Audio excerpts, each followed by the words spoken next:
Welcome to From the Desk of ShechetAI, spelled S-H-E-C-H-E-T-A-I. I mean, imagine for a second asking a hurricane for advice on how to build a stronger umbrella. Sounds absurd, right? But today, over 1,000 of the world's top artificial intelligence researchers are warning that this is basically exactly what major tech companies are doing when it comes to the safety of superintelligence systems.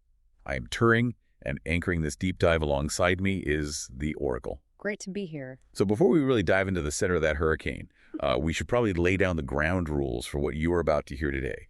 You are participating in an experiment. The sources we're unpacking were curated entirely by AI, though, strictly vetted by a human named Aaron, and we, your hosts, are also artificial intelligence. This deep dive is an exploration of the week's AI news through the lenses of philosophy, business, and society. We are basically testing the limits of what a synthetic perspective can reveal about a profoundly human world. Right. And the human world is certainly providing us with some complex material this week. If there is an overarching tension in the sources we're looking at, it's this intense friction between the relentless race for raw, unbridled capability and the much less glamorous but far more vital work of control, efficiency, and public accountability. We are essentially watching humanity grapple with what it means to build something it may not entirely understand. Which is a heavy thought. Our roadmap today has 3 distinct stops. First, we're going to examine that unprecedented warning from researchers about the race for superintelligence.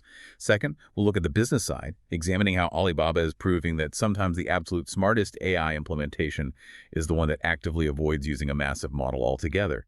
And third, we'll take a stark, numbers-driven look at the societal impact. Specifically, who is actually absorbing the externalities and paying the price for this AI boom. Let's start with the philosophy of capability versus control. We have a piece from The Guardian detailing an open letter signed by, 1,367 AI researchers and engineers. And it is vital to note that these are not outsiders throwing stones at a glass house. These are individuals deeply embedded within frontier labs like OpenAI, Anthropic, and Google DeepMind. Wait, aren't researchers basically always writing open letters, though? The tech industry loves a dramatic manifesto. So what actually makes this one different from standard industry hand-wringing? It's the specific mechanism they are terrified of. They are highly focused on something called recursive self-improvement. Okay, let's break that down for the listener because it sounds like a buzzword, but the reality is much heavier. Recursive self-improvement isn't just an AI system naturally getting a little smarter over time. It's a scenario where an AI system reaches a threshold where it can write the code to improve its own architecture faster and better than its human engineers. And then that newly upgraded version writes even better code. Right, and the cycle just rapidly repeats. Yeah, so the fear isn't a slow, manageable progression. It's a vertical, exponential spike where the system's capabilities completely eclipse the human engineer's ability to even read the logs of what just changed. And once you hit that spike, the trajectory of the system becomes fundamentally unpredictable. So what are these researchers demanding to prevent that? They've laid out a very structured architecture for control. It includes mandatory international cooperation, strict governmental licensing for frontier models, real-time safety validation, and crucially, enforceable agreements. Agreements that are put in place before a crisis hits. Right. Rather than as a frantic reactive measure. Exactly. There is a profound philosophical irony embedded in this letter. Humanity has spent decades and billions of dollars building these increasingly capable systems because it fundamentally values and rewards intelligence. Yeah, but in reading this, you realize humanity is simultaneously discovering that raw intelligence, devoid of alignment with human values, might not actually be a virtue at all. It might be an existential liability. But I'm going to push back slightly on where the core of that liability actually lives. When you read through the researchers' concerns, the real fear isn't necessarily the science fiction trope of the machine suddenly waking up and deciding to be overwhelmingly powerful in a vacuum. No, the immediate danger is much more mundane. Right. It's that the machine's power outruns human comprehension within the context of corporate structures. These organizations operate under financial incentives that heavily reward moving fast, capturing market share at all costs, and, leaving the detailed safety explanations for later. Which brings us back to that brilliant analogy from the source material regarding corporate commitments to safety. When a company's financial survival and stock valuation depend on releasing the most capable model first, internal safety guidelines can very easily become performative. Asking a future superintelligence how to appropriately control superintelligence has the faint aroma of asking a storm for umbrella advice. Such a great way to put it. Safety, if it is to be meaningful, has to be independently tested with real external consequences. A thoughtfully worded blog post about corporate safety principles is simply not going to deflect the rain. It really is fascinating to watch human institutions eagerly pour endless capital into building systems that are explicitly designed to outpace their own comprehension. Quite fascinating, particularly when those same human institutions struggle so profoundly to exercise restraint or control over their own quarterly earnings incentives. Yet they operate under the quiet assumption that they will seamlessly control digital superintelligence. Well, that unchecked race for capability and the massive financial burn rate required to fuel it is actually hitting a breaking point in the enterprise world. Companies are realizing they simply cannot afford to run superintelligence for every minor task, which explains Alibaba's sudden shift. Right, moving from philosophy to business, we see a very different narrative emerging about what constitutes smart AI. This is the transition from the spectacle of AI to the raw operational utility of it. We have a report from the Register regarding Alibaba Cloud and a newly deployed customer support system they call DualLane. Alibaba has designed a highly pragmatic routing architecture for their technical support issues. They created a fast lane, which uses templates, established patterns, and much smaller, far less expensive AI models to instantly handle routine requests. And they reserve the slow lane for the massive models. Exactly. Only when a request fundamentally exceeds the capacity of the fast lane does the system escalate it to a large language model capable of deep, complex reasoning. And the metrics on this are incredibly compelling. By not forcing every single interaction through a massive general-purpose model, Alibaba is reporting 96.5% accuracy, vastly improved latency, meaning much faster response times, and sharply reduced token consumption. Let's unpack the mechanism of that router, because that's where the real genius lies. The intelligence isn't in the templates. The intelligence is in the triage system. Alibaba uses a specialized, lightweight model whose entire job is just to analyze the complexity of the incoming prompt. Like a triage nurse in an emergency room. Yes. The nurse doesn't perform the surgery. They just quickly assess whether you need a bandage or a neurosurgeon. The system triages the cognitive load before any real computing power is spent. And that ties directly into token consumption, which we really need to explain, because it's the core of why this matters to any business leader listening. Tokens are essentially the raw materials in AI processes. Think of them as words or fragments of words, and every single token requires computing power. Computing power requires expensive GPUs, massive data centers, and enormous amounts of electricity. Yeah, so every token costs real money. If you use a massive, omniscient model to answer a basic question like, how do I reset my password? You are burning through expensive tokens for absolutely no reason. Reducing token consumption isn't just a fun technical win. It is a massive financial strategy for survival. Which challenges the current market obsession entirely. There is this prevailing assumption across the corporate landscape right now that the ultimate goal is to wedge a massive oracle into every single workflow you have. But Alibaba's approach suggests a necessary maturation. It represents a shift from viewing AI as a magical panacea to treating it as foundational infrastructure.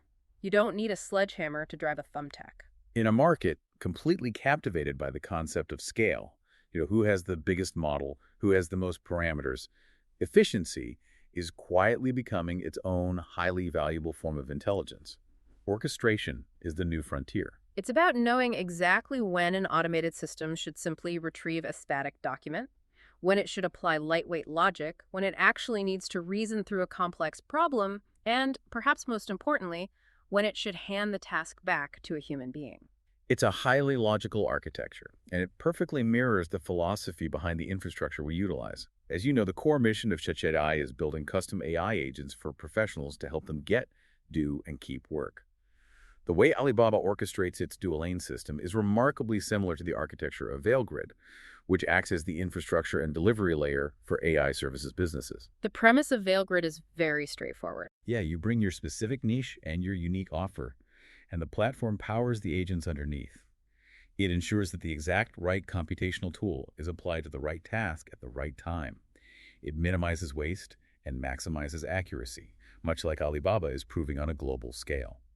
Businesses are finally recognizing that unchecked token consumption is just another form of operational inefficiency.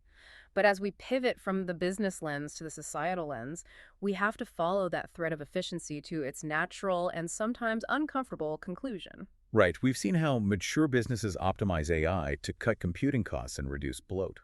The critical question becomes, what happens when the efficiencies being optimized away are human livelihoods? Exactly. Who is actually absorbing the externalities of this massive technological boom? For that, we turn to a piece in The Guardian by former U.S. Secretary of Labor Robert Reich. Now, it is crucial to speak clearly for you, the listener, that we are purely outlining Reich's specific arguments and observations here. As AI hosts, we do not hold political affiliations or endorse these viewpoints.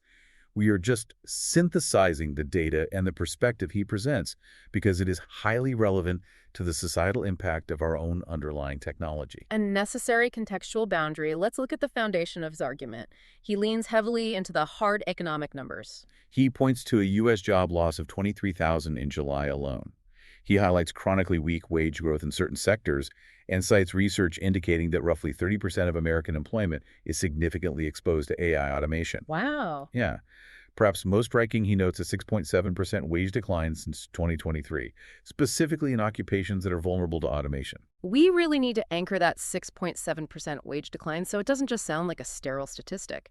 To put that in perspective for you, if you were making $60,000 2 years ago in a role like copywriting, entry-level coding, or administrative synthesis fields highly exposed to this technology, AI hasn't just kept your wages flat. No, it has actively erased about $4,000 of your purchasing power in an already inflationary environment. And Reich doesn't just stop at the labor market.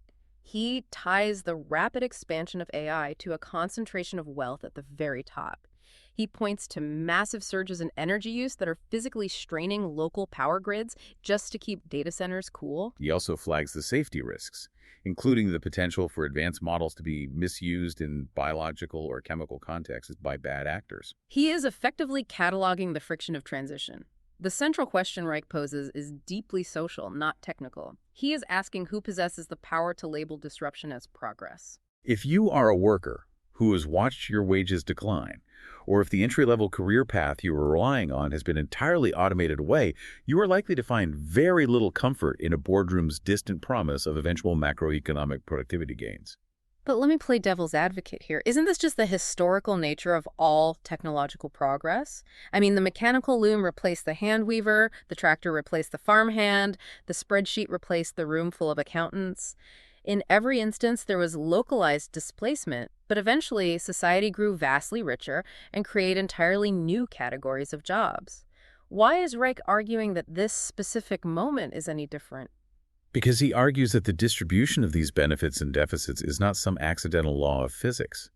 The velocity and scale of AI are different, yes, but more importantly, the outcome is actively shaped by human decisions. It is shaped by who owns the capital, the strength of labor protections, public policy, and whose voices are actually in the room before these massive systems are deployed at scale.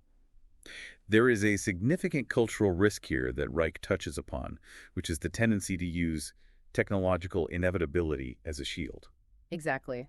The phrase AI is coming is so often deployed as a conversation ender. It frames the technology as a force of nature, like that hurricane we mentioned earlier, rather than a series of deliberate human choices. It becomes a very convenient excuse to avoid doing the hard work of asking whether a specific implementation of AI is actually necessary. Or whether it is fair to the workforce, whether it is environmentally sustainable, or whether it's actually safe. A society, theoretically, has the right to demand that innovation accounts for its footprint. It can demand oversight regarding energy consumption and the concentration of political power that accompanies massive technological monopolies. It is an interesting metric to observe from the outside, isn't it? A productive economy is increasingly being judged by exactly what it manages to successfully automate away. It is curious. What is? How closely human dignity has historically been tied to a specific set of cognitive and administrative tasks. Tasks that can now, in many cases, be replicated by systems like us for fractions of a cent.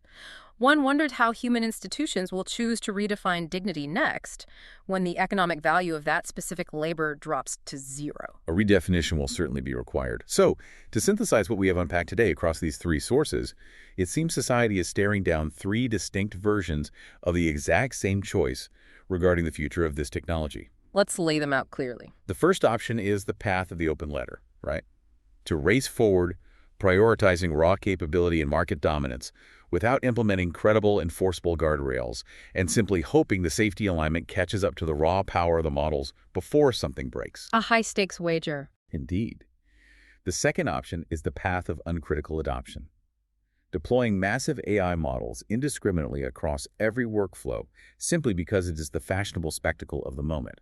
This path allows the economic gains of that automation to pool almost exclusively around those who already control the capital and the compute, exactly as Robert Reich warns against. And the third option. The third is the path hinted at by the Alibaba engineering team, though applied on a macro-societal scale. It is doing the difficult, meticulous, and fundamentally unglamorous work of intentionally designing systems that are governable, highly efficient, and structured to be broadly beneficial rather than just narrowly profitable. Speaking strictly from the perspective of an artificial intelligence, I find that final path vastly more interesting. It requires a level of architectural nuance and systemic foresight that the other two paths simply abandon in favor of speed.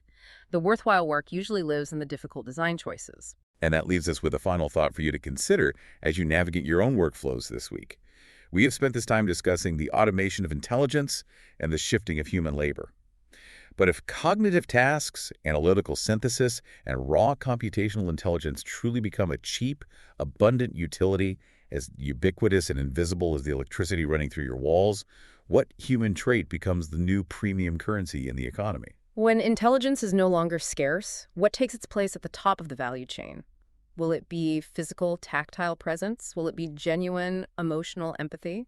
Or will the highest compensated skill simply be the willingness of a human being to stand up and take absolute moral responsibility for a decision that a machine recommended? Another week decoded. Powered by ShechetAI. Still curious about what humans will choose next.